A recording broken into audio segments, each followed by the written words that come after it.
Hello students, welcome to fuku education. मैं हूं आपका अमूल सर और आज हम पढ़ने वाले हैं क्लास 12 फिजिक्स का चैप्टर 10, जिसमें हम स्टडी करेंगे लॉन्ग आंसर टाइप्स क्वेश्चंस को।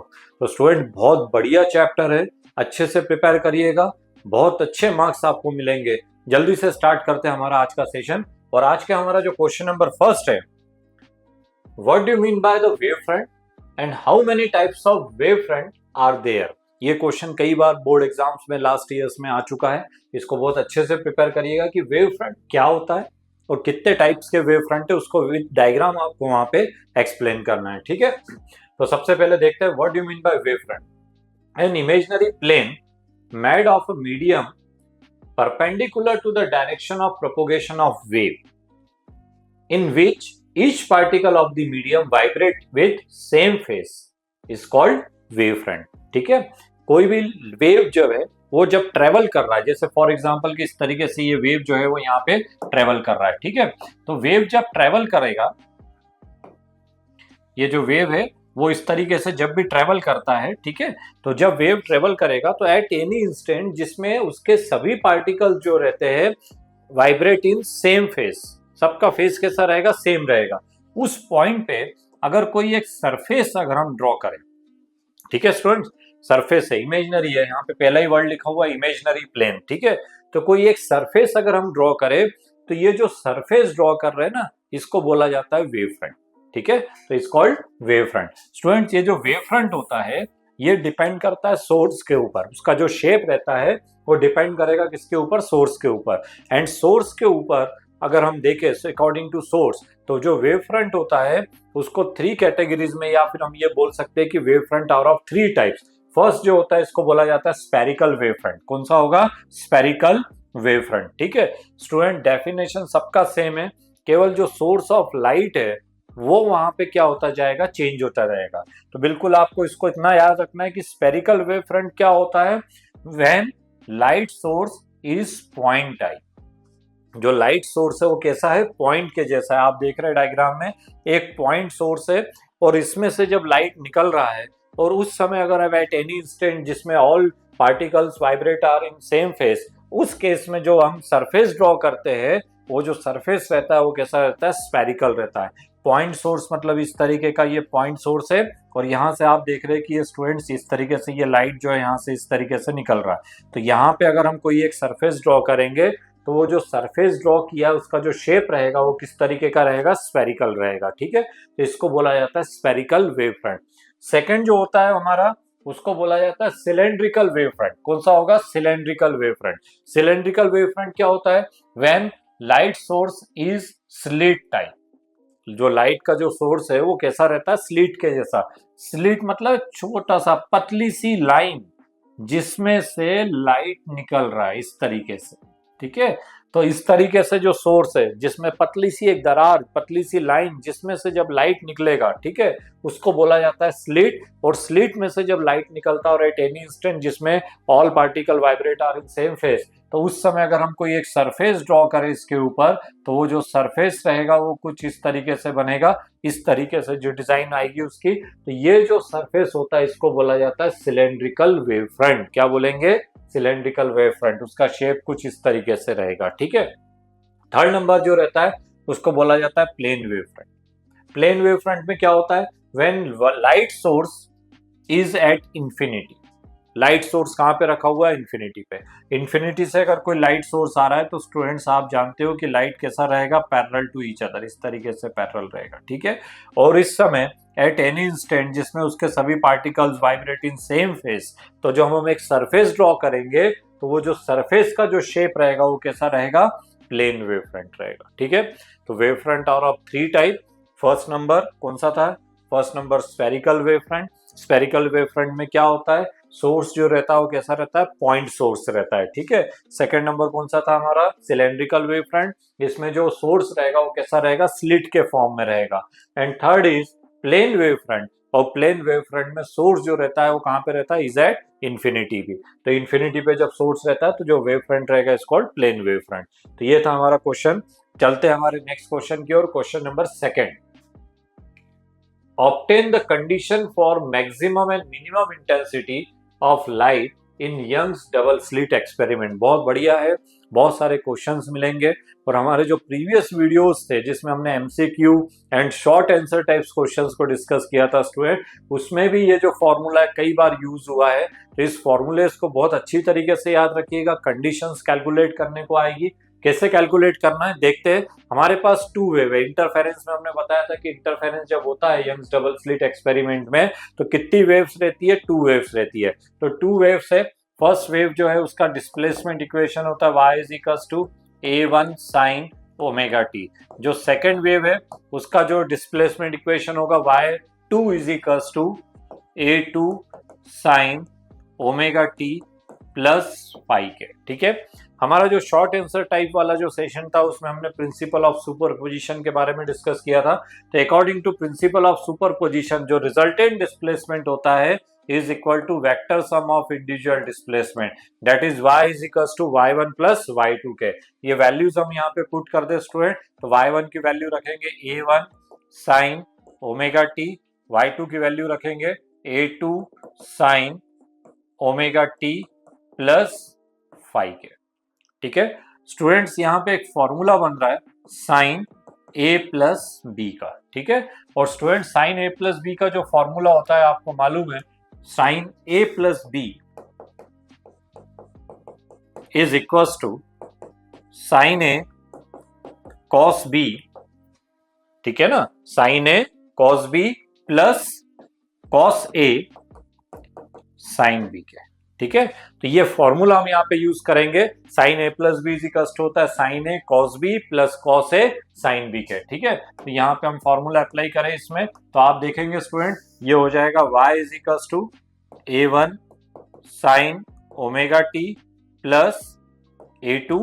यहाँ पे फॉर्मूला लगाएंगे हम यहाँ पे, तो इसको हम ब्रैकेट में लिख लेते हैं। तो ये हो जाएगा sine a means omega t, sine a cos b cos five plus cos a cos omega t into sine b, b means five के। ठीक है, तो यहाँ पे स्टूडेंट फॉर्मूला हमने यूज किया y is equals to a1 sine omega t, a2 का multiply कर देंगे तो ये हो जाएगा a2 sine omega t cos five plus a2 cos omega t sine five के। ठीक है स्टूडेंट्स, ये जो वैल्यूज आप देख रहे हो ये दोनों स्टार्टिंग वाली जो स्टेप्स है, साइन ओमेगा टी दोनों में से कॉमन आ सकता है, तो ये हो जाएगा y इज इक्वल्स टू। ठीक है, साइन ओमेगा टी अगर हम कॉमन ले ले तो यहाँ पे रहेगा a1 और यहाँ पे रहेगा a2 cos five plus a2 cos five, और साइन ओमेगा टी जो है वो हमने कॉमन ले लिया। ठीक है, और लास्ट वाला स्टेप एज इट इज रहेगा, ये रहेगा हमारा a2 cos omega t sine five के। ठीक है स्टूडेंट्स, तो ये स्टेप आपको समझ में आ गया होगा। अब इसके बाद जो नेक्स्ट स्टेप है उसको बहुत अच्छे से ध्यान रखिएगा। इसमें हम क्या करेंगे कि ये जो रिजल्टेंट, हमें रिजल्टेंट फाइंड करना है, तो a1 plus a2 cos five जो है, a1 plus a2 cos five, इसको हम सपोज करेंगे a1 plus a2 cos five को हम सपोज करेंगे a cos थीटा के। किसके सपोज करेंगे? a cos थीटा के। और a2 sin फाइव जो है, ये a2 sin फाइव दिख रहा है आपको, a2 sin फाइव, इसको हम सपोज करेंगे a sin थीटा के। ठीक है, ये दोनों है, इसको इक्वेशन नंबर 1 दे रहे थे, ये आगे भी हमें यूज होने वाली है, तो इसको याद रखना है। a1 plus a2 cos five is equals to a cos theta, and second हो जाएगा आपका a2 sin five is equals to a sin theta. ठीक है, ये वैल्यूज को हम यहाँ पे पुट करते हैं, तो y is equals to a1 plus a2 cos five है, इसकी जगह हम a cos थीटा लिखेंगे, तो ये हो जाएगा a sin ओमेगा टी, ये sin ओमेगा टी है, इंटू cos थीटा हो गया, प्लस यहाँ पे a2 sin फाइव की जगह a sin थीटा हो जाएगा, तो ये हो जाएगा a cos ओमेगा टी, और यहाँ पे हो जाएगा sin थीटा के, sin थीटा। ठीक है स्टूडेंट, तो ये कुछ इस तरीके से फॉर्म में इक्वेशन हमारा चेंज हो गया, और आप देख रहे हो यहाँ पे a तो कॉमन आ जाएगा, तो sin a cos b plus cos a sin b, अभी हमने बताया फॉर्मूला लिखा हुआ है सामने, sin a cos b plus cos a sin b equals to होता है sin a प्लस b के। तो इसको अगर हम लिखना चाहे तो इस फॉर्म में भी लिख सकते हैं, y is equals to a sin a plus b that is sin omega t plus theta के। तो स्टूडेंट्स ये होता है रिजल्टेंट डिस्प्लेसमेंट का इक्वेशन। ठीक है। तो पहला हमने कैलकुलेट किया, हमें मैक्सिमम और मिनिमम इंटेंसिटी निकालना है। ये रिजल्टेंट इंटेंसिटी है, ये भी हमने कैलकुलेट किया क्योंकि इसका भी यूज कई जगह पे होता है, न्यूमेरिकल्स में यूज होगा। तो y is equal to a sin omega t plus five है, ठीक है। ये जो हमारा इक्वेशन नंबर 1 जो यहाँ पे है, a1 plus a2 cos phi is equal to a cos theta and a2 sin phi is equal to a sin theta. Squaring and adding both side, दोनों साइड को स्क्वायर करके अगर हम ऐड करें, ठीक है, तो अगर हम दोनों साइड को ऐड स्क्वायर करके ऐड करेंगे तो a1 plus a2 cos phi is equal to a cos theta था।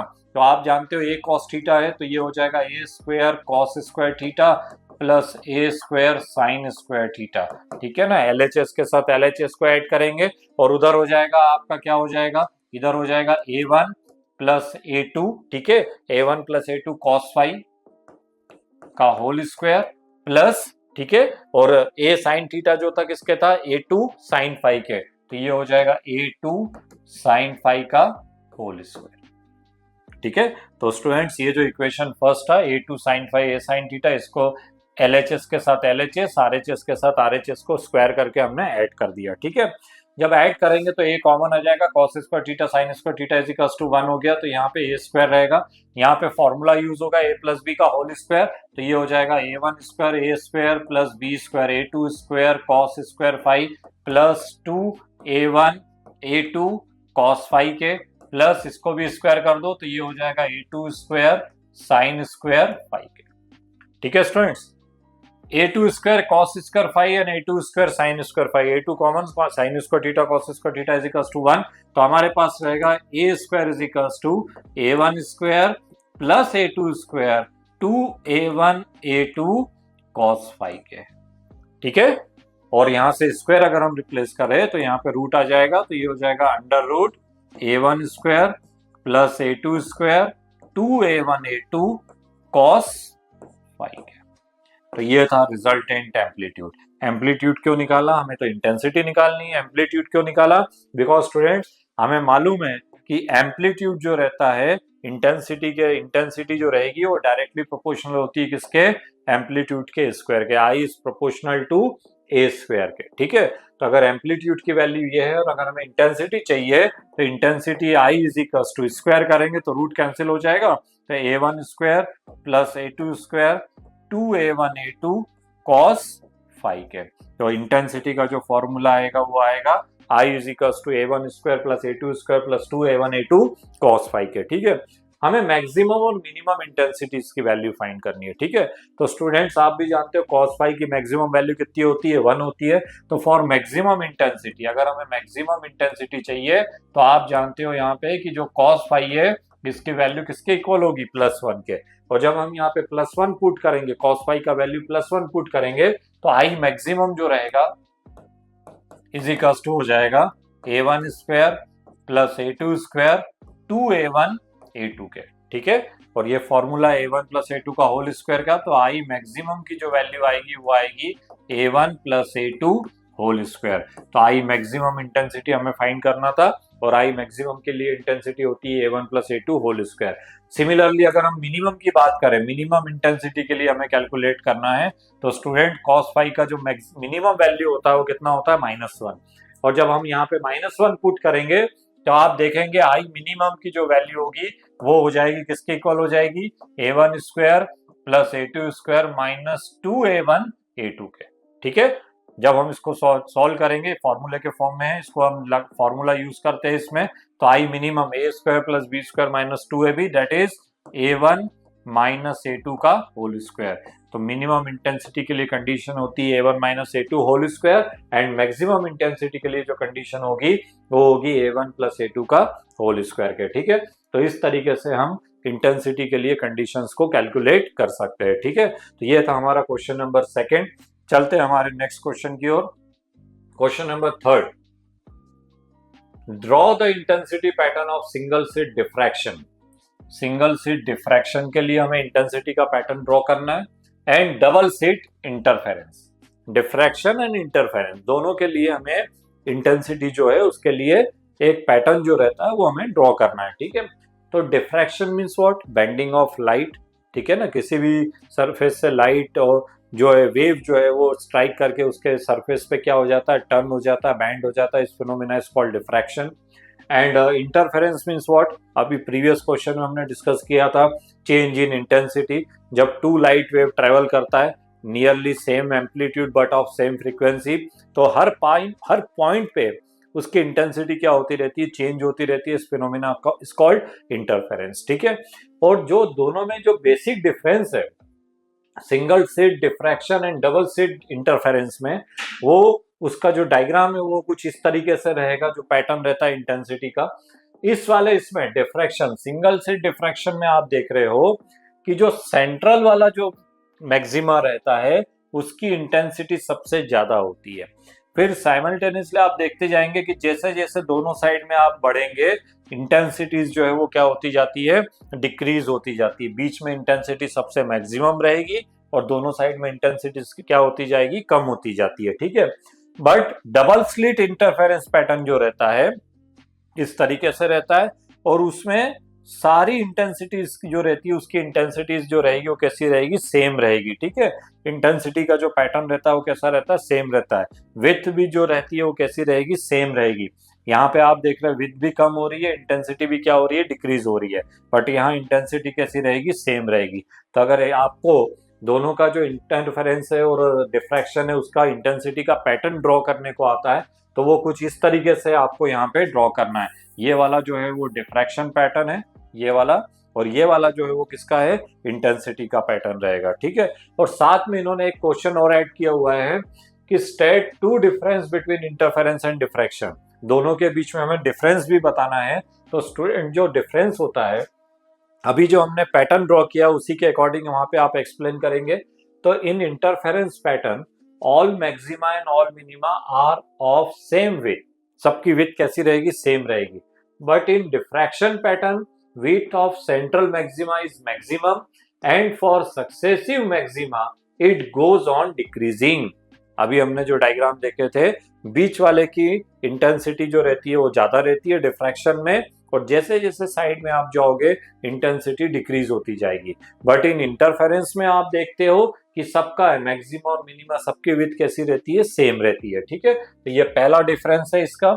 और जो सेकंड डिफरेंस आप लिखना है वहां पे, in interference pattern each maxima has same intensity, जितने भी मैक्सिमा है सबकी इंटेंसिटी कैसी रहेगी, सेम रहेगी, ठीक है। While in diffraction pattern intensity of central maxima is largest and is decreases rapidly for the successive maxima. आप देखेंगे इसमें, अभी हम देख रहे हैं यहाँ पे कि बीच वाले इसमें इंटेंसिटी जो है वो सबसे ज्यादा है, और जैसे जैसे आप आगे बढ़ोगे इंटेंसिटी जो है वो क्या होती जाएगी, डिक्रीज होती जाएगी। बट इस वाले केस में, इंटरफेरेंस के केस में, सबकी इंटेंसिटी कैसी रहती है, सेम रहती है, ठीक है। तो अगर डिफरेंस लिखने को आता है तो कुछ इस तरीके से आपको वहां पे एक्सप्लेन करना है, ठीक है। तो ये था हमारा क्वेश्चन नंबर 3। चलते हैं हमारे नेक्स्ट क्वेश्चन की ओर। The ratio of intensity of two wave is 1:9 if the two wave interference find the ratio of maximum and minimum intensity। अभी प्रीवियस क्वेश्चन में ही हमने फॉर्मूला कैलकुलेट किया है student maximum and minimum intensity का, ठीक है। अब इस पे न्यूमेरिकल्स जो आएगा वो कुछ इस तरीके से रहेगा, ठीक है। मैक्सिमम और मिनिमम इंटेंसिटी का रेशियो फाइंड करना है, और हमें इंटेंसिटीज का रेशियो हमारे पास गिवन है। इंटेंसिटीज का रेशियो गिवन का मतलब है I1:I2 की वैल्यू हमारे पास गिवन है कितनी, 1:9 के, ठीक है। और हमें वैल्यू किसकी फाइंड करनी है, I maximum upon I minimum. ये वैल्यूज जो है वो हमको कैलकुलेट करनी, दोनों का रेशियो हमको कैलकुलेट करना है। तो स्टूडेंट्स आपको मालूम है I इज प्रोपोर्शनल टू होता है किसके, ए स्क्वायर के। अभी हमने रिलेशन फाइंड किया था I is proportional to A square. तो I1:I2 इज इक्वल टू 1:9 है, तो इसको अगर हम लिखे A1 square upon A2 square, तो ये किसके इक्वल होगा, 1:9 के। स्क्वायर करेंगे दोनों साइड में तो इधर रूट आ जाएगा, तो ये आ जाएगा A1:A2, 1 का 1 ही रहेगा और 9 का कितना हो जाएगा, 3। तो A1 अपॉन A2 की वैल्यू किसके इक्वल हो जाएगी, 1:3 के। रेशियो की 1 है तो सपोज करते कि A1 की वैल्यू A के इक्वल हो जाएगी and A2 is equal to 3A के। रेशियो के अकॉर्डिंग अगर हम इसको डिवाइड करें, ठीक है। हमें रेशियो किसका फाइंड करना है students, I maximum upon I minimum. और अभी हमने प्रीवियस क्वेश्चन में हमने देखा था, इसके जो पहले हमने इंटेंसिटी के लिए जो कंडीशन कैलकुलेट की थी, तो I मैक्सिमम जो होता है उसका फॉर्मूला होता है A1 plus A2 whole square, और आई मिनिमम का फॉर्मूला होता है A1 minus A2 whole square के। तो यहाँ पे हम ये वैल्यूज अगर हम पुट कर दे तो आप देखेंगे students, A1 plus A2 that is A plus 3A का होल स्क्वायर, और नीचे आ जाएगा आपका A माइनस 3A का whole square. 3A plus A कितना होगा, 4A का स्क्वायर, ठीक है। और यहाँ पे आप नीचे देखेंगे तो ये हो जाएगा 2A का होल स्क्वायर, ठीक है। 4A का स्क्वायर करते तो ये हो जाएगा 16A square upon 4A square. A square cancel, 4 one जा, और इससे ये कैंसिल करेंगे तो कितने टाइम्स कैंसिल होगा, 4 टाइम। दैट इज हमारे पास जो फाइनल रिजल्ट रहेगा I maximum upon I minimum is equal to 4:1 के। तो इस क्वेश्चन का जो करेक्ट आंसर रहेगा वो रहेगा I maximum upon I minimum is equal to 4:1 के, ठीक है। तो इस तरीके से आप इसको कैलकुलेट कर सकते हैं। तो ये था हमारा क्वेश्चन नंबर 4। अब हम चलते हैं हमारे नेक्स्ट क्वेश्चन की ओर, क्वेश्चन नंबर 5 पे। The intensity of two coherent wave are respectively I and 2i। दो इंटेंसिटीज गिवन है हमारे पास। पहली वाली जो इंटेंसिटी है I1 को हम सपोज करते किसके इक्वल है, I के, ठीक है ना। पहली वाली इंटेंसिटी किसके इक्वल है, I के, और सेकेंड वाली जो इंटेंसिटी है उसकी वैल्यू किसके इक्वल है, 2i के, ठीक है। They reach at a point which a phase difference 5, phase difference दोनों के बीच में कितना है, 5 के इक्वल है। कैलकुलेट रिजल्टेंट इंटेंसिटी, हमें किसकी वैल्यू फाइंड करनी है, रिजल्टेंट इंटेंसिटी की वैल्यू को फाइंड करनी है। और फेज डिफरेंस में हमारे पास दो क्वेश्चन यहाँ पे दिए हुए हैं, 5 is equals to 60 degree and 5 is equals to 120 degree, ठीक है। तो स्टूडेंट रिजल्टेंट इंटेंसिटी जो होता है उसका फॉर्मूला होता है I1 plus I2 plus 2, I1 plus I2 plus 2 under root I1 into I2 cos phi के। फॉर्मूला याद रखिएगा, रिजल्टेंट इंटेंसिटी का फॉर्मूला जो रहेगा वो इसके इक्वल रहेगा। तो IR is equal to, IR means resultant intensity, I1 plus I2 plus 2 under root I1 I2 cos phi के, ठीक है। यहाँ पे जब हम वैल्यू पुट करते हैं इसमें, फर्स्ट वाले केस में व्हेन थीटा फाई की वैल्यू हमारे पास कितनी गिवन है, 60 डिग्री के, तो IR is equal to I1 की वैल्यू कितनी है, I के इक्वल है, I2 कितना है, 2i के इक्वल है, प्लस 2 अंडर रूट I1 की वैल्यू I पुट करेंगे, I2 की वैल्यू 2i पुट करेंगे, और यहाँ पे cos फाई की जगह कितना आ जाएगा, 60 डिग्री का हो जाएगा, ठीक है। 2i प्लस i कितना हो जाएगा, 3i प्लस 2। यहाँ पे आप देखेंगे तो i और i का मल्टीप्लाई करेंगे तो i स्क्वायर हो गया, स्क्वायर से रूट कैंसिल हो जाएगा। तो यहाँ पे आप देखोगे कि ये जो 2 के साथ यहाँ पे 2√2 रहेगा और ये i बाहर आ जाएगा, और cos 60 की वैल्यू होती है आपको मालूम है स्टूडेंट्स 1/2, तो 2 से ये वाला 2 जो है वो कैंसिल आउट हो जाएगा, ठीक है। तो हमारे पास रहेगा 3i प्लस √2 i के, i कॉमन ले लीजिए तो 3 प्लस √2 i के हो जाएगा। √2 का वैल्यू कितना होता है, 1.414। यहाँ पे अगर हम वैल्यू पुट करें तो 3 प्लस 1.414 इंटू आई के, दैट इज कितना हो जाएगा, 4.414 आई के। तो इसका जो करेक्ट आंसर रहेगा 4.414 आई के, ठीक है। तो इस क्वेश्चन का जो करेक्ट आंसर रहेगा resultant intensity IR is equals to हो जाएगा 4.414 आई के, ठीक है। इसी तरीके से इन्होंने जो इसका जो सेकंड पार्ट भी इन्होंने पूछा हुआ है कि फाई की वैल्यू हमारे पास गिवन है कितनी, 120, ठीक है। तो जब हम यहाँ पे 120 पुट करेंगे, cos 60 की जगह 120 आप लोग कैलकुलेट करिएगा, और जो भी आंसर है वो हमारे कमेंट्स बॉक्स में लिखिएगा। सेम क्वेश्चन है, सिर्फ 60 की जगह हमें यहाँ पे क्या पुट करना है, 120। तो cos 120 जो होता है वो इक्वल होता है किसके, -1 के, ठीक है। तो जब -1 के होगा तो ये बीच वाला जो साइन है वो चेंज हो जाएगा। तो साइन जब चेंज हो जाएगा तो यहाँ पे सेम वैल्यू है लेकिन काय में रहेगी, माइनस में रहेगी। तो हमारे पास जो रिजल्ट आएगा वो रहेगा 3 माइनस √2 आई के, ठीक है। √2 का वैल्यू सामने लिखा हुआ है 1.414, कैलकुलेट करिए और कमेंट्स बॉक्स में लिखिए कि इसका आंसर क्या होगा, ठीक है। तो ये था हमारा क्वेश्चन नंबर 5। तो स्टूडेंट्स कैसा लगा हमारा आज का सेशन, हमारे कमेंट्स बॉक्स में जरूर लिखिएगा। और जो न्यू स्टूडेंट्स हमसे अभी अभी जुड़े हैं वो हमारे चैनल को सब्सक्राइब जरूर कर लीजिए, जिससे कि जो भी वीडियोस हम आपके लिए लेकर आ रहे हैं वो जल्दी से जल्दी आपको मिल सके। हमारे इस वीडियो को अगर आपको पसंद आए तो लाइक और शेयर जरूर करिएगा, जिससे आपके जो फ्रेंड्स है उसको भी इनका फायदा मिल सके। मिलते हैं हमारे नेक्स्ट वीडियो के साथ। Thank you.